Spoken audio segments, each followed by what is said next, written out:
سلامونه دوستان، امید لرم چې روغ او جوړ به یاستئ. ګرانو دوستانو، یو ځل بیا له معراج خان ټیکنیکل یوټیوب چینل څخه په ډېر زیات خوندوره ویډیو کې راغلی.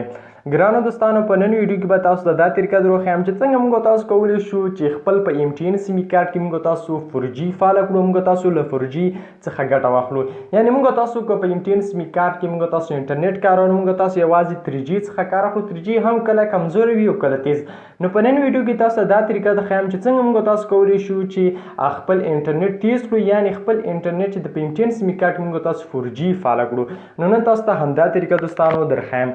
نو هر څه نه مخکې دوستانو، که چېرته تاسو زموږ په چینل کې نوي یاست او تاسو ورسره هم معراج خان ټیکنیکل نوي سبسکرایب کړی، نو مهرباني وکړئ معراج خان ټیکنیکل یوټیوب چینل در سره حتما سبسکرایب کړئ. په دې سبسکرایب اپشن باندې تاسو کلیک وکړئ دوستانو، او په خوا کې کوم بیل نشان چې روزي په هغه باندې کلیک کړئ او په حال باندې کلیک کړئ دوستانو. په دې سره به زموږ هر یو نوی ویډیو تاسو ته په وخت سره در ورسیږي. او دوستانو ویډیو لازمي لایک کړئ. د ویډیو لایک کول ضروري دي، باید تاسو دغه ویډیو لایک کړئ.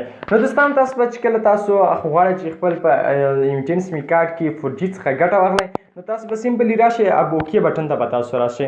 چې کله اوکې بټن ته راغلئ، نو دلته به تاسو ستوري باندې کلیک کړئ، 340 په ووایئ او بیا به ترې بیا نشان ووایئ، او تاسو سیمې کارت چې کوم کې مثلا زه په دویم کې ما MTN دی، نو زه به دلته MTN سیمې کارت باندې کلیک وکړم.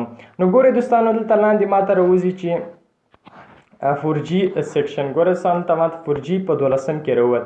نو دوستانو په 12 کې 4G دی، زه تاسو دلته په دې هغه کې ولیکئ 12. چې کله 12 ولیکل، تاسو به دا سینډ کړئ.